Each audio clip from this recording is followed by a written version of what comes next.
Welcome to audiobook, YouTube channel, and Facebook page. Hello friends.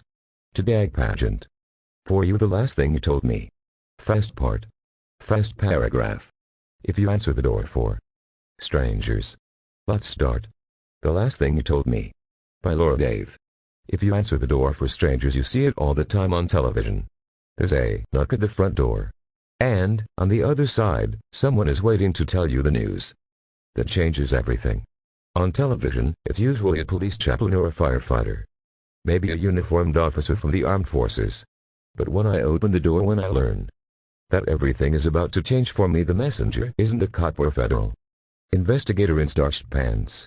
It's a 12-year-old girl in asoccer uniform. Shin. Guards and all. Mrs. Michaels. She says. I hesitate before answering the way I often do. When someone asks me if that is who I am. I am and I'm not. I haven't changed my name. I was Hannah for the 38 years before I met Owen, and I didn't see a reason to become someone else after. But Owen and I have been married for a little over a year. And in the time, I've learned not to correct people either way. Because what they really want to know is whether I'm Owen's wife. It's certainly what the 12-year-old wants to know. Which leads me to explain how I can be so certain that she is 12, having spent most of my life seeing people in two broad categories, child and adult. This change is a result of the last year and a half, a result of my husband's daughter, Bailey, being the stunningly disinviting age of 16. It's a result of my mistake, upon first meeting the guarded Bailey, of telling her that she looked younger than she was. It was the worst thing I could have done. Maybe it was the second worst.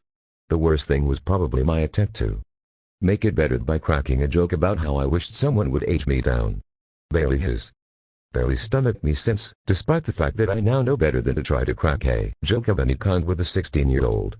Or, really, to try and talk too much at all. But back to my 12-year-old friend standing in the doorway, shifting from dirty cleat to dirty cleat. Mr. Michaels wanted me to give you this, she says.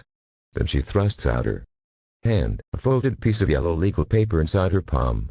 Hannah is written on the front. In Owen's writing. I take the folded note, hold her eyes.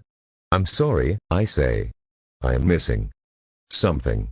Are you a friend of Bailey's? Who's Bailey? I didn't expect the answer to be yes. There is an ocean between 12 and 16. But I can't piece this together. Why hasn't Owen just called me? Why is he involving this girl? My first guess would be that something has happened to Bailey, and Owen couldn't break away. But Bailey is at home, avoiding me as she usually does, her blasting music, today's selection, beautiful, the Carole King musical, pulsing all the way down the stairs, its own looping reminder that I'm not welcome in a room. I'm sorry. I'm a little confused. Where did you see him? He ran past me in the hall, she says. For a minute I think she means our hall, the space right behind us. But that doesn't make sense. We live in a floating home on the bay, a houseboat as they are commonly called, except here in Sausalito, where there's a community of them. 400 of them. Here they are floating homes, all glass and views. Our sidewalk is a dock, our hallway is a living room. So you saw Mr. Michaels at school? That's what I just said. She gives me a look, like where else? Me and my friend Claire. We're on our way to practice. And he asked us to drop this off. I said I couldn't come until after practice, and he said, fine. He gave us your address. She holds up a second piece of paper, like proof. He also gave us $20, she adds.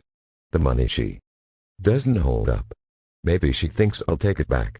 His phone was broken or something. And he couldn't reach you. I don't know. He barely slowed down, so he said his phone was broken. How else would I know? She says. Then her phone rings, or I think it's a phone, until she picks it off your waist and it looks more like a high-tech beeper. Our beeper's back. Carole King show tunes. High-tech beepers. Another reason Bailey probably doesn't have patience for me. There's a world of teen things I know absolutely nothing about. The girl taps away on her device, already putting Owen and her $20 mission behind her. I'm reluctant to let her go, still unsure about what is going on. Maybe this is some kind of weird joke. Maybe Owen thinks this is funny. I don't think it's funny. Not yet, anyway. See you, she says. She starts walking away, heading down the docks.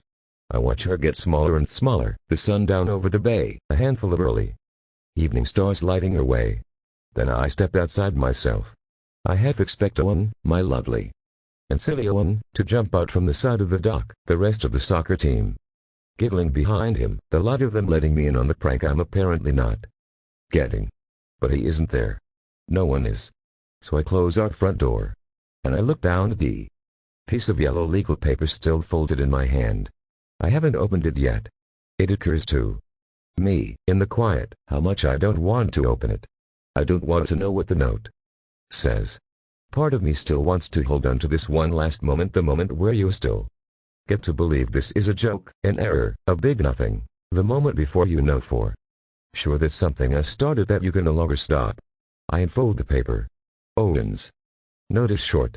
One line, its own puzzle. Protector.